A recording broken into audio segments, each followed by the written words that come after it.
Double engine की गाड़ी, भाजपा संग पहाड़ी। 400 सीटें जीतने वाले 45 पे है जी। ये जनता है, सब जानती है।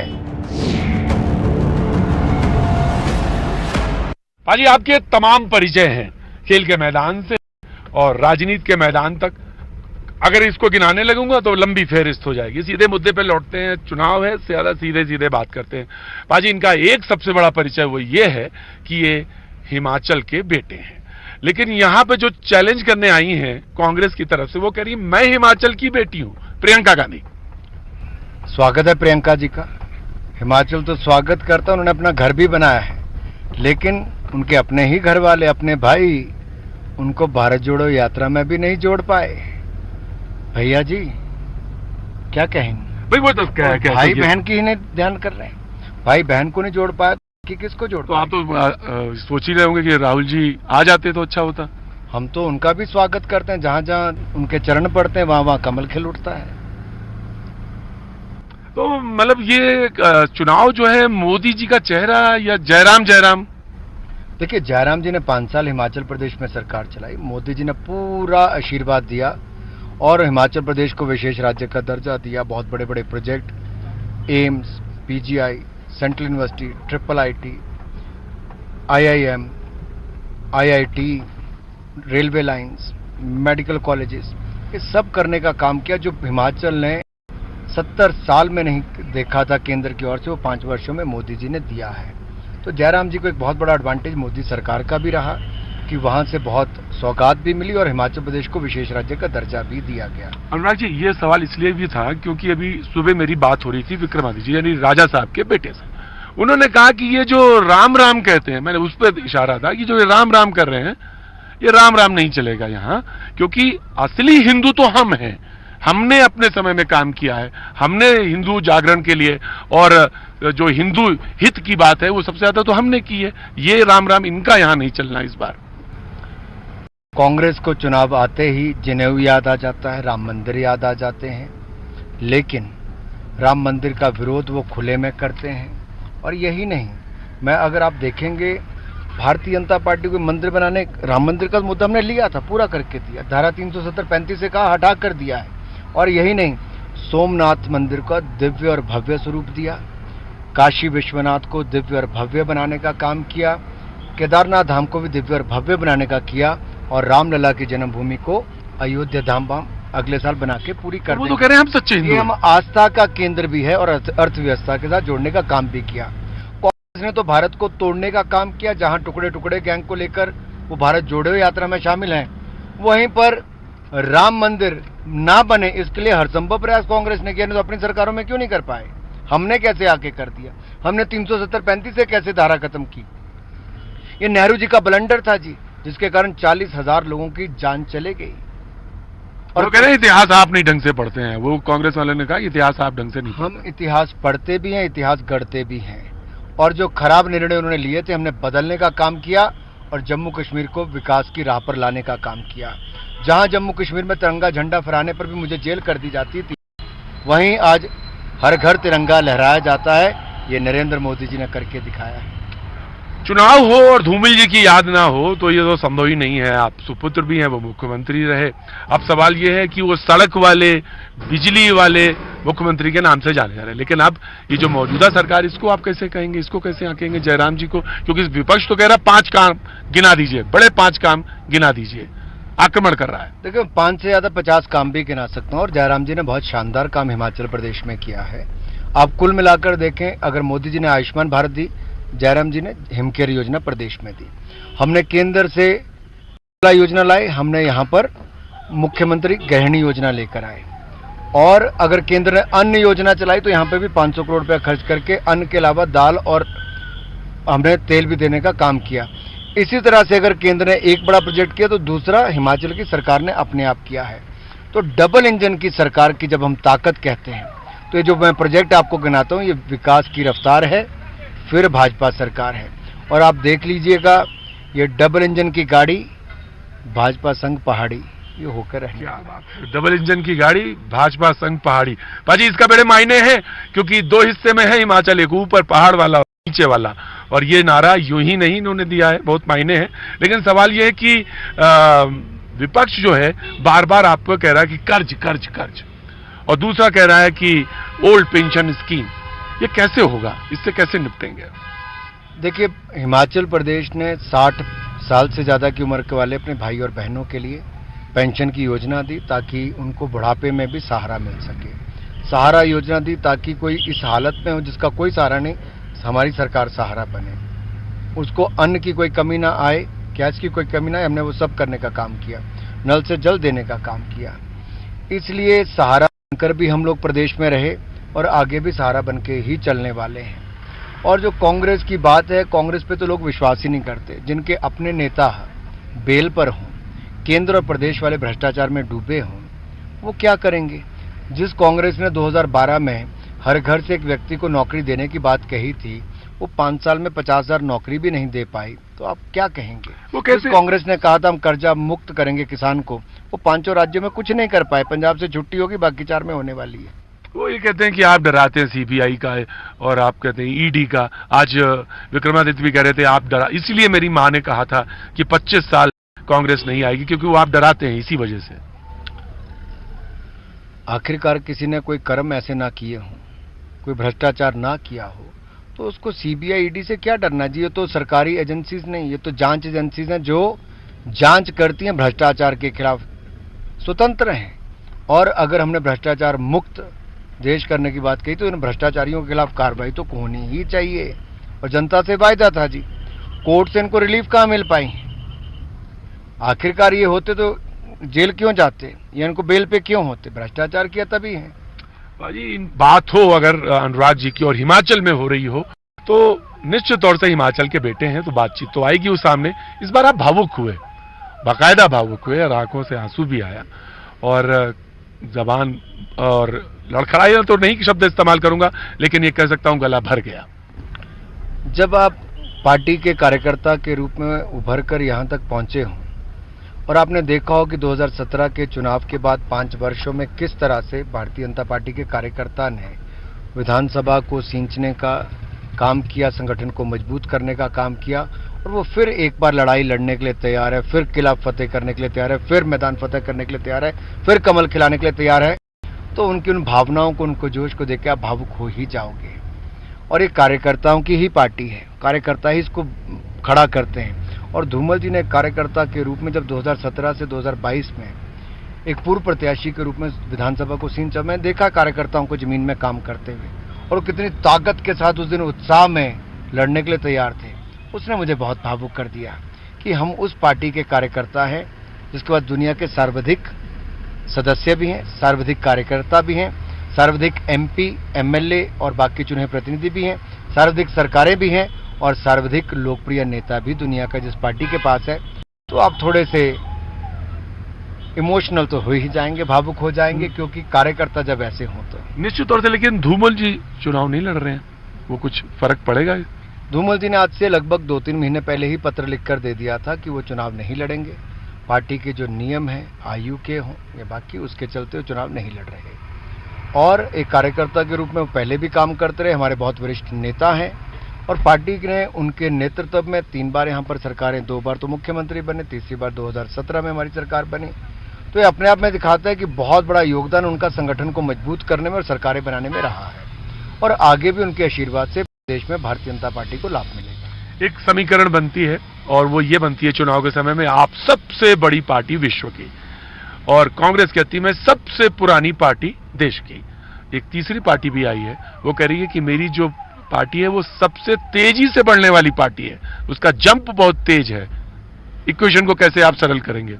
मैं तो इतना ही कहूंगा, सबसे तेजी से भ्रष्टाचार करने वाली आम आदमी पार्टी, सबसे फर्जी पार्टी आम आदमी पार्टी, सत्ता में बड़े वायदे करके मुकरने वाली आम आदमी पार्टी, शिक्षा मंत्री बना के शराब घोटाला करने वाली आम आदमी पार्टी, पंजाब और दिल्ली के स्वास्थ्य मंत्रियों पर भ्रष्टाचार के गंभीर आरोप देकर जेल में और एक को इस्तीफा होने वाली आम आदमी पार्टी। यही उनकी रफ्तार है, भ्रष्टाचार से मालामाल है। वो कह रहे हैं कि आप थोड़ा सा घबराए हैं, अनस्टेबल हुए हैं, गुजरात में भी हो रहे हैं और यहाँ भी। हिमाचल प्रदेश में आम आदमी पार्टी पूरी की पूरी प्रदेश के अध्यक्ष, महामंत्री, महिला मोर्चा अध्यक्ष, युवा, IT सारे अध्यक्ष भारतीय जनता पार्टी में शामिल हो गए, फर्जीवाल जी को छोड़ गए। और और आप ये अच्छा बताइए, आप फर्जीवाल क्यों कहते हैं? मुख्यमंत्री हैं, गरिमा तो रखनी चाहिए। जो फर्जी बातें करने वाले होंगे उनको फर्जी बोलेंगे, और क्या करेंगे आप? देखिए, मैं इसलिए सब कह रहा हूं, उनके ही फर्जी बातों से लोग उनको छोड़ के जा रहे हैं। पंजाब में 4 महीनों में कानून व्यवस्था इतनी चरमरा गई कि 70 लोगों की वहां पर हत्या कर दी गई। गैंग्स जेल से चल रही हैं। ये बहुत चिंता का विषय है। आतंकवादियों के परिवारों के घरों में जाकर अरविंद केजरीवाल जी चुनाव के समय रहते हैं। जो खालिस्तान का एजेंडा चलाते हैं उनके साथ उनके लोगों की तस्वीरें आती हैं, उनके खिलाफ कोई कार्रवाई नहीं होती है। अपने आप में दिखाता है कि उनका एजेंडा क्या है। ये अर्बन नक्सल जो शब्द इस्तेमाल किया गया है, ये अराजकता का प्रतीक चिन्ह अरविंद केजरीवाल जी हैं। ये अराजक केजरीवाल भी कहा जाए तो भी कम नहीं होगा। मैं इसलिए कहता हूं और बड़ी गंभीरता के साथ कह रहा हूं कि ये जो मुख्यमंत्री बन के धरने पर बैठ जाएं, हर चीज का विरोध करें, पहले आपके नेता हिंदू देवी देवताओं के खिलाफ अपशब्द बोलें, आप मौलानाओं को 18,000 रुपये साल का दें लेकिन पुजारियों को, ग्रंथियों को और पादरियों को कुछ ना दें, और फिर कहीं नोट पर फोटो लगा दें, तो ये अपने आप में दिखाता है कि कितने फर्जी हैं जी। ये वे फर्जी हैं, और मैं बार बार कहूंगा ये फर्जी सबसे बड़े फर्जी हैं। चुनाव में अक्सर ये भाषा इस्तेमाल होती है, आप जो इस्तेमाल कर रहे हैं। ये चुनाव की नहीं जी, हाँ जी, ये ठप्पा लग गया जी फर्जी का। और मैं एक के बाद दूसरा उदाहरण देके आपको बता रहा हूं। और जो व्यक्ति मुख्यमंत्री 8 साल बने, एक फाइल साइन ना करे और अपने साथी मंत्रियों को जेल जाने के लिए मजबूर कर दे, इस्तीफे देने के लिए मजबूर करे, वो फर्जी किसी और के साथ तो क्या, अपने सहयोगियों के साथ भी है। उनको धोखे में रख के उनसे साइन कराता है, खुद फाइल साइन नहीं करता है, क्योंकि भ्रष्टाचार में कहीं जेल उनको ना जाना पड़े, बाकी सभी की बलि दे दे। आप एक तरफ ये आंकड़ा दे रहे हैं, दूसरी तरफ वो राष्ट्रीय पार्टी का दर्जा के नजदीक एकदम दस्तक दे रहे हैं। अरे राष्ट्रीय पार्टी कोई भी, क्या फर्क पड़ता है? आप सबसे पुराने राजनीतिक दल की बात करते थे, जो सबसे बड़ी कभी पार्टी होती थी, 400 सीटें जीतने वाले, 45 पे है जी। ये जनता है, सब जानती है, और ऐसे फर्जी बातें करने वालों को तो पूरी तरह से बेनकाब करती है। डबल इंजन की गाड़ी, भाजपा संघ पहाड़ी, 400 सीटें जीतने वाले, 45 पे है जी। ये जनता है, सब जानती है। भाजपा संघ पहाड़ी, 400 सीटें जीतने वाले, 45 पे है जी। ये जनता है, सब जानती है। हिमाचल में लौटते हैं। बेरोजगारी को लेकर बड़ा मुद्दा है यहाँ पे। तमाम युवा आते हैं, 2 लाख के करीब वोटर है 18 साल से ऊपर का। अनुराग युवा नेता है, कैसे उनको बताना चाहेंगे? देखिए, हमने सरकार में भी सरकारी नौकरियां भी बहुत दी, रोजगार स्वरोजगार के अवसर भी बहुत खड़े किए। मुख्यमंत्री स्वावलंबन योजना हो या केंद्र की मुद्रा योजना हो, स्टार्टअप इंडिया, स्टैंडअप इंडिया योजना, इससे बहुत सारे लोगों ने लाभ उठाया है। अगर आप ईपीएफओ का आंकड़ा भी देखेंगे, उसमें भी लगातार रोजगार के अवसर बढ़े। अभी हमने जो मेडिकल डिवाइस पार्क और बल्क ड्रग पार्क हिमाचल के लिए लिया है, इन दोनों में कुल मिलाकर 20,000 करोड़ से ज्यादा का निवेश आएगा और लगभग 30 से 35,000 लोगों को रोजगार और स्वरोजगार के अवसर मिलेंगे। ये बहुत बड़ा कदम मोदी सरकार का है, जो बहुत बड़ा योगदान हिमाचल प्रदेश के लिए। मैं तो इतना ही कहूंगा, ऐसे बहुत सारे निवेश हम हिमाचल प्रदेश में प्राइवेट क्षेत्र में भी ला रहे हैं और पर्यटन को बढ़ावा देने का काम भी कर रहे हैं। निश्चित तौर पर जो रोजगार और स्वरोजगार की बात है, वो हमने बहुत सारे अवसर दिए भी हैं, आगे भी देंगे। ये निरंतर प्रक्रिया है और हम आगे भी जारी रखने वाले हैं। बेरोजगारी दर को कम करेंगे। लोग कह रहे हैं रेवड़ी बांटना है, इस रेवड़ी बांटने हैं। आपके पार्टी कहती ना ये राहत है, दूसरे लोग कहते हैं ये रेवड़ी है। आप दूसरों के जो वो बात कहते हैं कि हम पेंशन स्कीम या यूनिट्स बढ़ा देंगे, फ्री बिजली के या पानी फ्री देंगे, आप उनको रेवड़ी कहते हैं। देखिए, ऐसा है कि जब आपदा का समय था, मुफ्त वैक्सीन देना, रेवड़ी नहीं, जान बचाने का काम किया महामारी से। सहमत। भूखमरी से बचाने के लिए 80 करोड़ लोगों को 28 महीने तक अनाज दिया, क्योंकि आज भी पटरी पर गाड़ी आए और लोग अच्छी तरह से जी सकें, उसके लिए पूरी मदद की है। दुनिया भर के देशों में अगर आप देखें तो सप्लाई चेन डिसरप्ट हुई है, यानी कि रोक लगी है, जिसके कारण गाड़ी भी कोई 8 महीने बाद मिलती है, कोई 6 महीने, कोई साल के बाद मिल रही है। पेपर नहीं मिल पा रहा, अखबारों के लिए भी तो उसके भी दाम बढ़ गए। ऐसा बहुत सारे क्षेत्रों में उसका प्रभाव पड़ा है, जिसके कारण दुनिया भर में रोजगार के अवसर कम हुए। लेकिन हिंदुस्तान में हमने, आप ईपीएफओ का आंकड़ा देखेंगे तो लाखों लोगों को रोजगार मिला, सरकारी नौकरियां 10 लाख, मोदी सरकार दे रही है 75,226, हमने कुछ दिन पहले दे भी दी और अगले महीने भी हम करने वाले हैं। एक तो सरकारी क्षेत्र वो हो गया। प्राइवेट क्षेत्र में आत्मनिर्भर भारत को बल दिया, रक्षा का क्षेत्र हो, इलेक्ट्रॉनिक्स का, ऐसे 13 और क्षेत्र हैं जहां प्रोडक्शन लिंक इंसेंटिव स्कीम के माध्यम से हम आगे बढ़ाने का काम कर रहे हैं। और मोबाइल फोन जो कल तक दुनिया से हम लाते थे, आज दुनिया को देने का काम किया। दुनिया के दूसरे सबसे बड़े आयात करने वाले थे, आज दुनिया के दूसरे सबसे बड़े निर्माता बने हैं। 100 करोड़ मोबाइल हमने दुनिया को दिए। हथियार हम आयात करते थे, आज 20,000 करोड़ से ज्यादा के निर्यात करने का काम किया है। ये बदलते भारत की तस्वीर है, एक नए भारत की तस्वीर है जो आत्मनिर्भर भारत के रास्ते से और सशक्त होता चला जा रहा है। और ये भारत उस दिशा में चला है जहां राष्ट्रपति पुतिन भी उनकी चर्चा और प्रशंसा करता है प्रधानमंत्री मोदी की, तो अमेरिका के राष्ट्रपति भी कहते हैं कि कोविड के समय दुनिया को राह दिखाई तो मोदी ने दिखाई। ये अपने आप में दिखाता है कि भारत की एक नई पहचान, एक नई ताकत के रूप में उभर रहा है। आज हम सबको इस देश को मजबूत करना है, तो लगातार मोदी जी के नेतृत्व में सरकारें बनाकर देश को हम आगे बढ़ाएंगे और भारत को फिर महान बनाएंगे। कांग्रेस कहती है कि भाई ठीक, मोदी जी का चेहरा है, मैं उनका सम्मान कर रहे हैं, आज ही बोले, लेकिन ये चुनाव मोदी जी का तो नहीं है, ये तो जयराम जी का है। निश्चित तौर पर भारतीय जनता पार्टी के ही नेता मोदी जी हैं, देश के प्रधानमंत्री हैं। 140 करोड़ लोगों ने उनको चुना है। हिमाचल प्रदेश की जनता मोदी जी को अपने घर परिवार का मानती है और मोदी जी हिमाचल प्रदेश को अपना दूसरा घर मानते हैं। इसलिए कोई कारण नहीं कि आप इसको दो अलग अलग रूप में देखेंगे। वो भी एक संगठन के रूप में, एक कार्यकर्ता के रूप में यहाँ तक आए हैं। और कोई भी चुनाव हो किसी भी राज्य में, मोदी जी से जितना समय मांगते हैं उतना वो देते भी हैं। एक प्रधानमंत्री की बहुत सारी व्यस्तताएं होती हैं, उसके बावजूद उन्होंने मंडी की रैली, बिलासपुर की रैली, ऊना और चंबा की रैली को संबोधित किया। और आप लोकप्रियता देख सकते हैं कितना उनको अभूतपूर्व समर्थन वहां पे मिलता है। इसलिए चारों की चारों लोकसभा सीटें भी हम लगभग 4-4 लाख मतों से जीतने का हमने काम किया है। मुख्यमंत्री का चेहरा जयराम जी या कोई और? देखिए, आज भी मुख्यमंत्री जयराम ठाकुर जी हैं, उनके नेतृत्व में हम ये चुनाव लड़ रहे हैं। और पार्टी के राष्ट्रीय अध्यक्ष जी ने कहा है कि जयराम जी मुख्यमंत्री का चेहरा है, तो अनुराग ठाकुर इसमें कोई बात कहे एक कार्यकर्ता के रूप में, वो ना मेरा अधिकार है, ना मेरी वो काबिलियत है, ना मुझे कुछ इस पे कहना चाहिए। जब राष्ट्रीय अध्यक्ष जी ने कहा है तो हम सबके लिए तो मान्य है, उसी पे चलेंगे, सब लोग चलेंगे जी। ये कार्यकर्ताओं की पार्टी है और एक कार्यकर्ता के रूप में हिमाचल से वो राष्ट्रीय अध्यक्ष बने।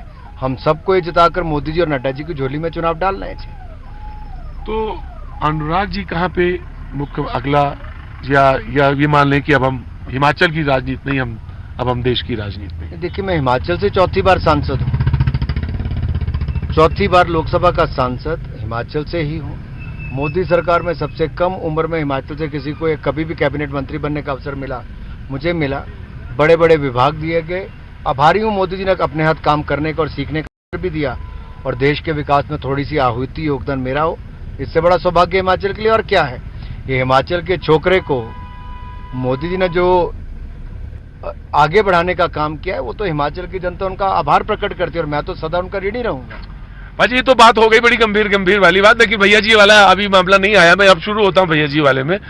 मुझे एक बात बताइए कि एक पैर आपका यहाँ रहता है, दिल्ली में रहता है, तमाम प्रदेशों में घूमते रहते हैं, फिर चुनाव की भी जिम्मेदारी, अभी आप प्रभारी थे उत्तर प्रदेश के, मैं वहां देख रहा था, तो आप हिमाचल आ गया, फिर गुजरात में देखेंगे, कैसे रिलैक्स करते हैं? मैं देख रहा था करवा चौथ वाले दिन आप यहाँ थे, तो फिर कैसे थे? करवा चौथ वाले दिन मैं सारा दिन यहाँ पे था और शाम को अपनी धर्मपत्नी के साथ एक सफर हम सफर के साथ कर्तव्य पथ पर कर रहा था। और देश का कोई भी नागरिक अगर दिल्ली आए तो सेंट्रल विस्टा को जरूर देखे, कर्तव्य पथ को जरूर देखे। मोदी जी ने न केवल सोच बदली है, उसकी नया स्वरूप देने का काम भी किया है। नेताजी सुभाष चंद्र बोस की केवल प्रतिमा नहीं लगाई, भारत को किस दिशा में आगे बढ़ना है ये भी बताया है। और मैं तो यही कहूँगा, मैं तो यहाँ सुबह आता हूँ, कई बार सुबह 4 बजे 5 बजे चल के, और रात को फिर यहाँ से कई बार जाता हूँ और देश के अगले हिस्से में कहीं होता पहुँच जाते हैं। 3-4 घंटे सोने की आदत पड़ेगी। जब देश के प्रधानमंत्री ही इतना कम सोकर इतना काम करते तो हम सबको तो करना ही चाहिए। जब प्रधानमंत्री इतने समर्पित हैं तो कोई कारण नहीं कि उनकी टीम के सदस्य उतने समर्पित ना हो। How you relax yourself? आप अपने को कैसे थोड़ा सा रिलैक्स करते हैं? जनता के बीच में आकर, जनता के चेहरे पे जो मुस्कुराहट आती है, जब कोई बूढ़ी माँ सिर पर हाथ फेर देती है, कोई नौजवान गले लगाकर हाथ मिलाकर अभिनंदन करता है, तो मुझे लगता है आपको वो एक ऊर्जा मिलती है। जो शायद आपको कोई और नहीं दे सकता। और दूसरा, देवभूमि है, कभी मंदिर में, कभी पूजा स्थल पर आपको बैठने का अवसर मिले तो आपको एक बहुत बड़ी शक्ति मिलती है जी। मैंने बहुत ही अनुभव किया है, जब आपके साथ कुछ ना हो, आप कुछ समय ऐसे स्थान पर बताएं जो आपको ईश्वर के साथ जोड़ सके, वो आपको सही रास्ता भी दिखाता है और शक्ति भी प्रदान करता है। हाजी, मैच्योरिटी का लेवल अब धीरे धीरे आपको समझ में आ रहा होगा, लेकिन मैंने पूछा था सवाल, हाउ यू रिलैक्स योरसेल्फ, तो गाना वाना गाड़ी में सुन लेते हैं कभी कभी जब मन में आता है? बिल्कुल जी, गाना में बहुत, मैं संगीत प्रेमी भी हूँ, गाड़ी चलाता भी हूँ, मुझे गाड़ी चलाने का बहुत शौक है, ट्रैवलिंग करने का बहुत शौक है, और मुझे लगता है ये सब आपके यहाँ पर होता है। दिमाग, बिल्कुल। मैं खिलाड़ी था तो मैं कभी स्किल से ज्यादा मेंटल टफनेस पे काम होता था कि आप यहाँ से कितनी प्लानिंग करते हो, एग्जीक्यूशन करते हो, मेंटली टफ कितना हो। राजनीति में भी आप अगर यहाँ से टफ है तो बहुत कुछ आपका हो जाता है, क्योंकि आप दांव पे झेल लेंगे। आपने अगर ये सोच लिया कि आप थकने वाले हो, बहुत सब्र करना पड़े, तो आप थक ही जाओगे। अगर आपके मन में वो ख्याल ही नहीं आता तो आप कभी थक नहीं सकते। और मेरे दिलो दिमाग पे कभी थकावट का कोई नामो निशान नहीं आता। कभी आपको चेहरे पर दिखती होगी, लेकिन यहाँ पर कभी नहीं होती। नहीं, आपका चेहरा तो, चेहरे पे तो मैं बात ही नहीं, मैंने पहले ही कह दिया था, लंबी फहरिस्त है। अगर आप यहाँ ना होते तो फिल्म में होते। ना आप मुझे कोई क्या काम करवाते हैं मुझसे, कैमरामैन बनवाते या मुझे कोई हीरो बनवाते, लाइट वाला काम? नहीं, हीरो बनवाते। मुझे लगता है जनता के दिलों में बसना, जनता का हीरो बनना सबसे ज्यादा है।